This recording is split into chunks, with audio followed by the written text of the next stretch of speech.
My name is Jet Carlisle. I built my empire from nothing, turned sweat and blood into a restaurant empire that put my name in rooms I never thought I'd stand in. People see the success, the tailored suits, the power, and they assume I've always had it. They don't know about the years of fighting, the hustling, the sacrifices. They don't know what it cost me.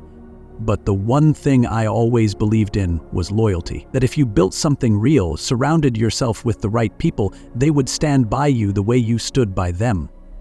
I was wrong. It started with little things, the kind of details most people wouldn't notice. A discrepancy in the books, a lingering glance between my wife and my business partner, excuses that didn't quite add up. I told myself I was imagining it, that I was being paranoid. But paranoia keeps men like me alive, and when I finally stopped ignoring the signs, I saw the truth for what it was. My wife, my best friend, the two people I trusted most had been planning something behind my back.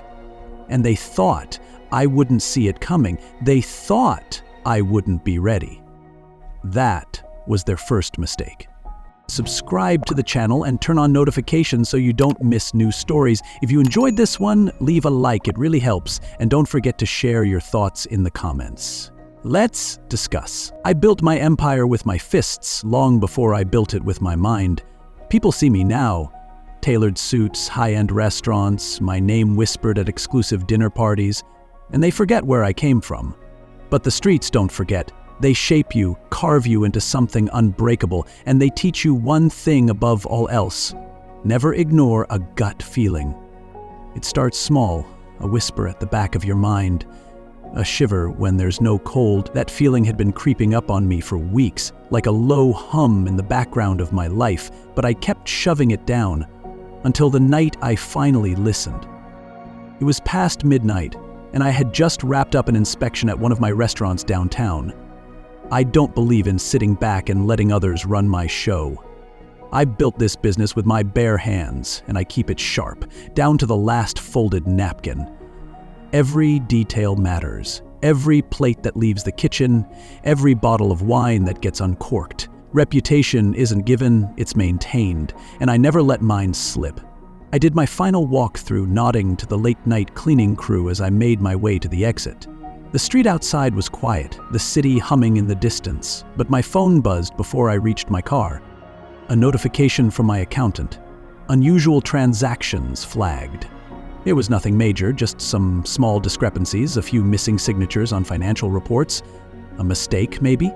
But mistakes don't happen in my world unless someone makes them on purpose. I skimmed through the flagged items, my pulse steady but my mind already shifting gears. A few payments approved without my sign-off. A couple of invoices rerouted, small things, easy to overlook. But together they formed a pattern. And if there's one thing I know, it's that patterns lead to people. The next morning I brought it up casually to Daniel Hayes, my business partner, my supposed friend. We built this empire together. Back when we were nobodies with a dream, scraping together every dime to get our first restaurant off the ground. He laughed it off, slapped me on the back, told me it was probably a clerical error. "I'll get it sorted, Jet. You worry too much." I let it slide, but the way he said it sat wrong with me, like I was being handled, like I was some idiot who didn't know how money worked. Denny had always been the smoother one between us, the guy who could charm his way through a bad deal and come out looking clean. I trusted him because he'd earned it, because he was there in the trenches with me when we had nothing. But trust isn't a lifetime guarantee. Then there was Lena, my wife. Stunning, sharp, the kind of woman who knew how to command a room without raising her voice. I met her when I was still clawing my way to the top, and she stuck by me, or so I thought. She knew every side of me, the fighter, the businessman, the man who refused to be anything less than the best. For years, I thought we were a team. Lately, things had been different. She'd always loved the lifestyle, the penthouses, the travel, the power that came with my name. But in the past few months, there was something else. Distance, secrets. The late-night meetings with her charity board, the hushed phone calls, the way she started dressing up just to go out for a solo lunch. I told myself I was imagining it, that I was overthinking, reading too much into things. But that whisper in the back of my mind never went away. It grew louder. The final crack came one afternoon at my flagship restaurant. I stopped by unannounced, something I did often. The staff knew better than to warn management. I wanted to see things raw, unfiltered. And that's exactly what I got. Lena was there, sitting at a back table, leaning in close with Denny. Too close. She was laughing, twirling a glass of wine in her hand, her other resting on his wrist. The kind of touch that wasn't casual, wasn't innocent. He said something, and she reached up, adjusting his tie, like she used to do with mine before a big night. They didn't see me. I stood there, invisible in my own kingdom, watching as the two people I trusted most shared a secret that had nothing to do with me. I could have walked over, flipped the table, demanded answers. But I've learned something over the years. Real power isn't in making a scene. It's in waiting more than they think you do. It's in waiting. I walked out without them ever knowing I was there. That night, Lena kissed me on the cheek when she got home, told me she had a long day. I asked her how the charity board meeting went. She smiled, poured herself a drink, and said, "It was exhausting." I watched her sip the wine, her face relaxed, completely unaware that I already knew she was lying. I didn't sleep that night. I lay in bed next to my wife, listening to the steady rhythm of her breath, staring at the ceiling while every detail clicked into place. The financial discrepancies, the late nights, the closeness between them. It wasn't just an affair. It wasn't just betrayal. It was bigger than that. I had spent years building an empire. But while I was busy expanding, securing deals, making sure we were untouchable, the two people I trusted most had been carving out a piece for themselves. By morning, the plan was already forming. I wouldn't confront them, not yet. That would be too easy for them. No, I would wait. I would watch, and when the time was right, I wouldn't just take them down. I would take everything. I spent the next few days doing something that didn't come naturally to me. Waiting. Every instinct in my body screamed at me to act, to tear their little secret apart before they could take another step. But power isn't in reacting. Power is in control, and control means knowing everything before making a move. I had spent years building myself into the kind of man who didn't make rash decisions. The streets taught me that. The business world reinforced it. The only people who win in the long run are the ones who play the game 3 steps ahead. I started with Lena.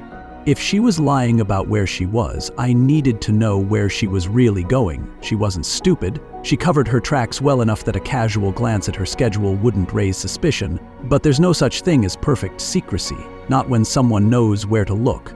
The first thing I did was check her usual excuses: charity meetings, late lunches, appointments. I called the organizations she claimed to be working with just to confirm details of upcoming events. I was polite, friendly, even apologetic. "Sorry to bother you, just checking some scheduling conflicts." Half of them had no record of her being involved in anything significant. Some didn't even recognize her name. That told me 2 things. 1, she wasn't even trying that hard to keep her lies airtight. She thought I would never question her. 2, she assumed I was too busy to notice. That was her first mistake. The next step was surveillance. Not the kind that gets you arrested, just enough to give me clarity. I knew the places she frequented, the routes she took. It didn't take much to spot the pattern. The charity meetings were cover-ups for something else, and it didn't take long to see what. Twice that week, she ended up at a high-rise apartment complex across town. Not a hotel, not an office, a residence. That narrowed things down. She wasn't just sneaking off for quick meetings. She had a place where she felt comfortable, a place she could afford to linger. I sat in my car across the street and watched her. The first time, she was inside for nearly 2 hours. When she finally came out, she wasn't in a rush. No guilt in her steps, no nervous glances around. She checked her reflection in her phone screen, smoothed her hair, and walked to her car like she had just finished a relaxing lunch. The second time, she stayed even longer, and this time she wasn't alone when she left. Denny walked out with her. I had to force myself to unclench my fists. Every part of me wanted to get out of that car, to march across the street and deal with them right then and there. But I didn't, because this wasn't about catching them in the act. It was about understanding the full scope of the game before making my move. Denny was a different kind of challenge. If Lena was sloppy with her lies, he was the opposite. He knew how to cover his tracks, how to make sure nothing ever pointed directly to him. But a man can't erase his habits, and Denny had a very specific tell. He over-explained when he was hiding something. That's how I knew, the next time we sat down to discuss finances, that he was scrambling. We met at one of our usual spots, a private dining room in one of my restaurants, the kind of place where we'd closed deals, made plans, celebrated wins. He walked in like he always did, relaxed, confident, the picture of a man with nothing to hide. He poured himself a glass of whiskey, sat back in his chair, and started talking before I even had a chance to ask a single question. That was his mistake. He brought up numbers right away, going into unnecessary details, walking me through profit margins like I didn't already know them inside out. He talked too much, too fast, told me about some new investor interest in our expansion, then immediately backpedaled, said it was just some preliminary talks. He was testing the waters, seeing how much I knew. What he didn't realize was that I wasn't just listening to what he said. I was listening to what he wasn't saying. I'd let him talk. I nodded at all the right moments. I even smiled when he made a joke, though it took every ounce of restraint I had not to throw my drink in his face. By the time he finished his rehearsed speech, I had all the confirmation I needed. He was hiding something big. The next morning, I had my accountant pull every financial report from the past year. Then I made a separate call to someone I hadn't spoken to in a long time, an old friend who specialized in things people preferred to keep hidden. He owed me a favor, and I was about to collect. Within 24 hours, I had a list of transactions Denny had been funneling through secondary accounts. Nothing big enough to be obvious, but together they painted a picture. He wasn't just setting up something behind my back. He was moving assets, redirecting funds, preparing. It wasn't just an affair. It wasn't just betrayal. They were planning something much bigger than that. That was the moment I stopped being angry. Because anger is useless. Anger is loud. And I needed to be silent. I needed to be patient. Because if they were making moves against me, I wasn't just going to stop them. I was going to make sure they never recovered. I didn't just need proof. I needed to know exactly how deep this went, how long it had been happening, and what their endgame was. Denny wasn't the type to play small. He didn't just want a slice. He wanted the whole damn pie. And Lena? She wasn't just along for the ride. She was part of it, fully invested, maybe even the one pushing him forward. The pieces were falling into place, but I still didn't know what the final picture looked like. That had to change. I spent the next few days tightening my grip, pulling every string I had. My accountant flagged more irregularities. Denny had been slowly bleeding money from our accounts, rerouting it through shell companies I hadn't even noticed before.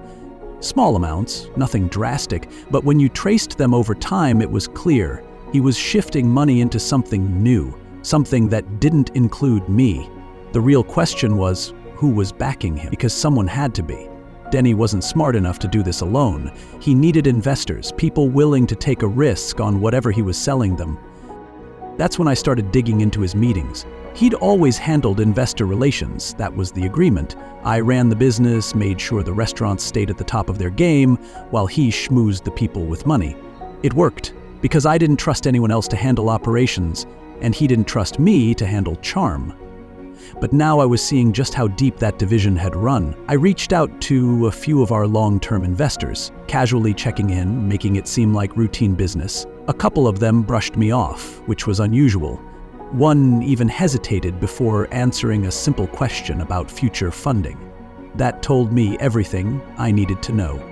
Denny had been in their ears, feeding them whatever lies he needed to secure their money. He was positioning himself as the future of the company, spinning a story where I was either too distracted or too reckless to keep things moving forward. And Lena? She was part of the pitch. I didn't know exactly what role she played yet, but I could guess. She made him look legitimate, trustworthy. She was the wife of the great Jet Carlyle, the woman behind the empire, the sophisticated face investors would believe in. I had to force myself to take a step back, to keep my emotions in check. It would have been easy to storm into Denny's office, throw every document on his desk, and make sure he knew exactly what I had on him. But that wasn't how I played, not anymore. A younger version of me would have gone that route, let rage dictate my actions, but I wasn't that man anymore. I was smarter. And I was going to make sure that when I made my move, there was no way out for them. I needed more. Hard evidence. I wanted something I could put in front of our investors, something that would destroy whatever trust he had built. I knew Denny. He was careful. He wouldn't put anything in writing that could be traced back to him, but Lena, she had always been arrogant in ways she didn't even realize. She loved feeling like the smartest person in the room, loved making sure people knew she was in control. That arrogance would be her downfall. So I gave her just enough rope to hang herself. That night, I acted normal, casual. We had dinner together, and I asked about her day. She told me about a charity gala coming up, some high-end event I had donated to in the past. I pretended to listen, nodding at all the right moments, keeping my face blank. Then, as if the thought had just occurred to me, I said, "Denny mentioned something about a big opportunity coming up. You know anything about that?" She hesitated. Just for a second, a blink and you miss it pause before she reached for her wine glass and took a slow sip. Then she smiled, the same effortless, practiced expression she had used 100 times before. "Oh, just the usual business talk. You know how he is." I let it go, changed the subject, acted like I believed her. But that tiny hesitation, it told me everything. She knew. She was involved. And if I played this right, she'd give me exactly what I needed. I had everything I needed. Proof of the financial discrepancies, the rerouted funds, the meetings Denny had with investors behind my back. I knew Lena was in on it, knew she was more than just a passive participant. She had positioned herself as part of Denny's pitch, as the sophisticated, trustworthy presence that made their plan look legitimate. But none of that mattered if I didn't time my move perfectly. Taking them down wasn't enough.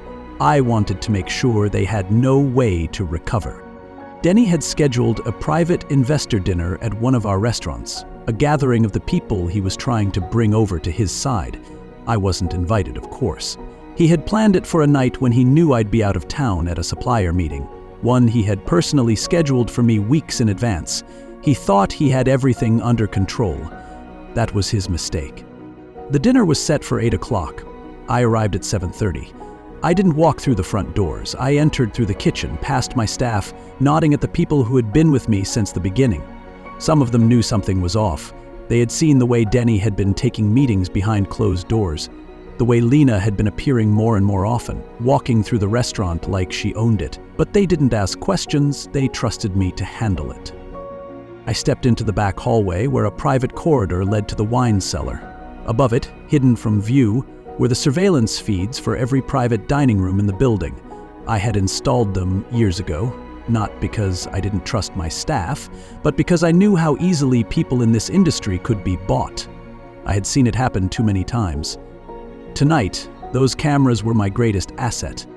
By 7:45, the guests had started arriving.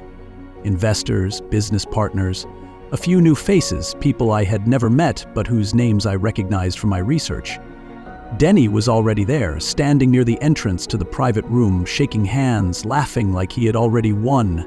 Lena arrived 5 minutes later, wearing a deep red dress, the kind she always chose when she wanted attention. She kissed Denny on the cheek, right there in front of everyone, a silent message that she had fully shifted to his side. I watched them from the screen, standing in the shadows, letting the fury inside me settle into something colder, sharper. This wasn't just about revenge. It was about taking back what was mine. At 8 o'clock, the doors to the private room closed. The dinner began. Denny stood, raising his glass, flashing that easy grin that had fooled so many people over the years. He started talking, giving his speech, selling them on his vision for the future. He spoke about expansion, about bringing in new talent, about restructuring the leadership team. My name wasn't mentioned once. I stepped out of the shadows and walked straight to the dining room doors. The security I had hired for the night, men who worked for me, not the restaurant, were already in position. The moment I walked in, the room fell silent. Denny froze mid-sentence, his glass still raised. Lena's smile disappeared so fast it was like it had never been there at all. A few of the investors glanced at each other, confused. They hadn't expected me. No one had. I let the silence stretch, let them feel the weight of it. Then I walked to the head of the table, the spot that had always been mine, and pulled out the chair. I didn't sit. I just placed my hands on the backrest, steady and controlled. "Go on," I said, my voice calm, even. I'd hate to interrupt. Denny swallowed, set his glass down, forced a smile, but I could see the tension in his jaw, the way his fingers curled slightly against the tablecloth. "Jet," he said, laughing just a little too hard.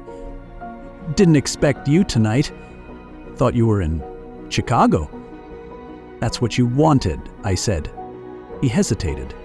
That half-second of hesitation told me everything. He was scrambling, trying to figure out how much I knew. I reached into my pocket, pulled out a small remote, and clicked it. The hidden projector screen at the front of the room slid down.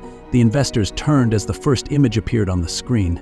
Denny's signature on an unauthorized transaction, shifting company funds into an offshore account. The second image was another document, this one with Lena's signature, giving her partial ownership of a shell corporation tied directly to Denny's new venture. The third image was a freeze frame from one of my surveillance cameras. Denny and Lena in that high-rise apartment across town, his hand on her waist, her lips brushing against his ear. Lena inhaled sharply. Denny turned pale. The investors, the people Denny had been so carefully working to sway, sat in stunned silence. I looked at him, then at her. "You thought you could take what's mine," I said, my voice quiet but carrying through the room. "You thought I wouldn't see it coming, that I wouldn't be prepared." I took a slow breath, letting the moment sink in. "That was your second mistake."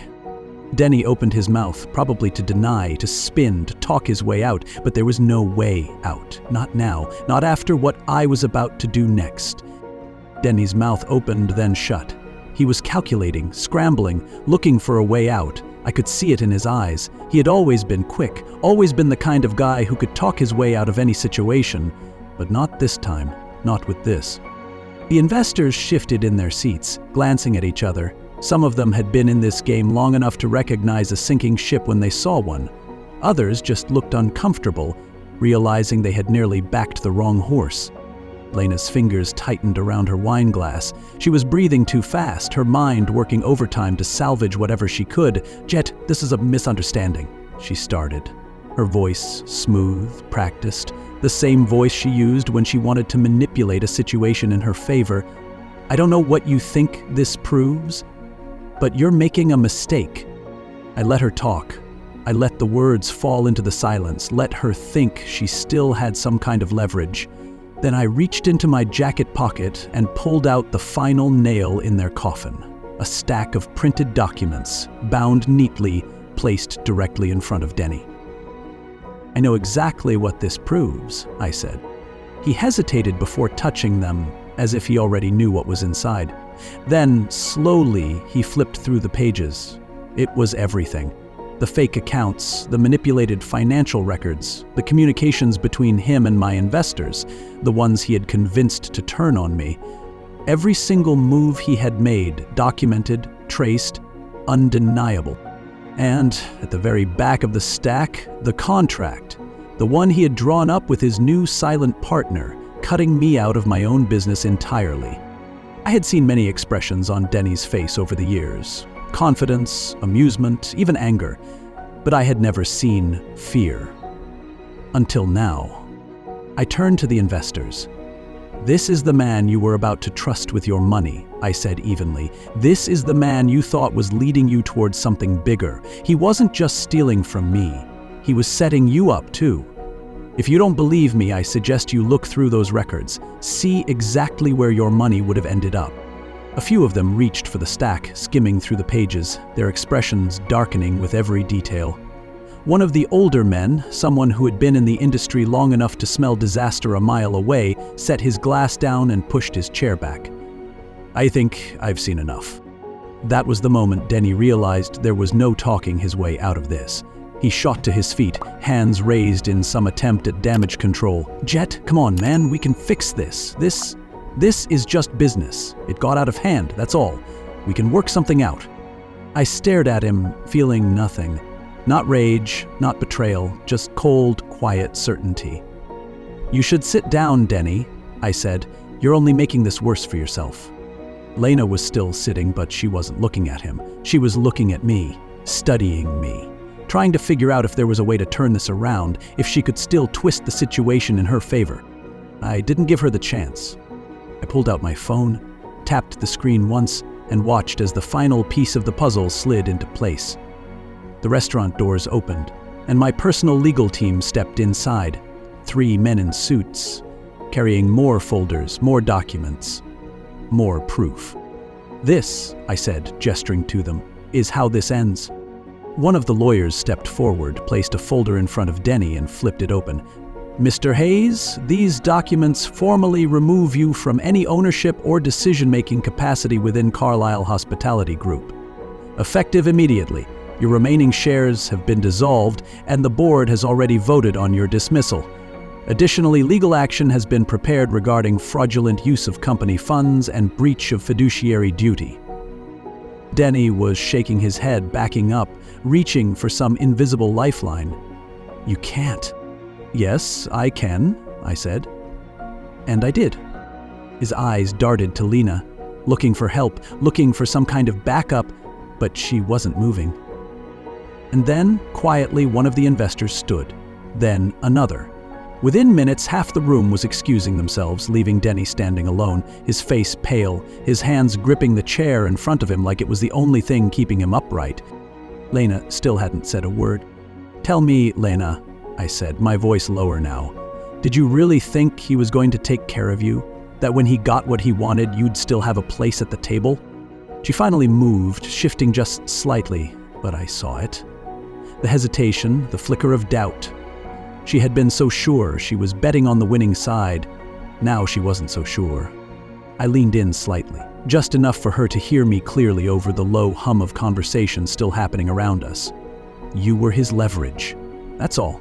A pretty face to sell a lie, but the second this fell apart, you were going to be next. She inhaled sharply, and for the first time in all of this, I saw something crack behind her eyes. Good. I straightened, looking at both of them one last time. This was your third mistake, I said, turning away, thinking I wouldn't see it coming, thinking I wouldn't be ready. And then I walked out, leaving them sitting there in the ruins of everything they had tried to steal from me. The fallout was immediate. Denny tried to fight it, of course. He wasn't the type to go down quietly. The moment he realized just how deep the knife had sunk, he started scrambling, making calls, trying to salvage whatever he could.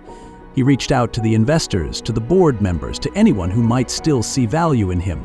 He spun stories, tried to convince them that this was all some elaborate play on my part, a ruthless power grab designed to push him out. He played the victim, pretended like he had been blindsided, like I had framed him, but the evidence was too overwhelming, too airtight. He wasn't just caught, he was exposed, laid bare for everyone to see exactly what he was. Within 24 hours, his entire world collapsed. His company email stopped working. His name was scrubbed from every document tied to Carlyle Hospitality Group. His company credit cards were declined. The access codes to our offices were changed. His entire identity as a businessman, as my partner, as someone who had built something real, was wiped out in an instant. The worst part for him? It wasn't even me who delivered the final blow. The investors, his golden ticket, the people he had been so sure would back him, were the ones who cut him loose. No one bets on a man who just lost everything. The legal side of it would take longer. There were contracts to dissolve, lawsuits to file, settlements to negotiate, fraud, embezzlement, breach of fiduciary duty. The words followed him wherever he went. He could try to deny them all he wanted, but the proof was there, stamped on paper, impossible to erase. His name was mud, his reputation beyond saving. His silent backers, the ones who had promised him a future without me, disappeared the second the scandal broke. It wasn't just that he had lost. It was that he had lost publicly, humiliatingly, in a way that no one in this industry would ever forget. Lena, on the other hand, didn't fight.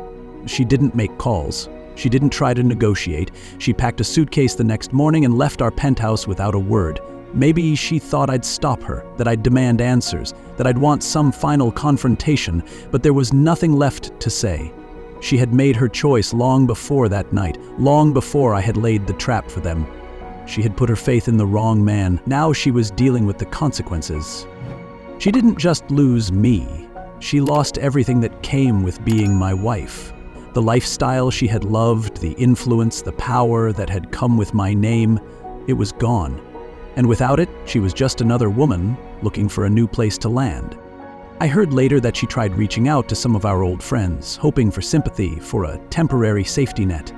But the thing about people like Lena, they only matter as long as they hold value.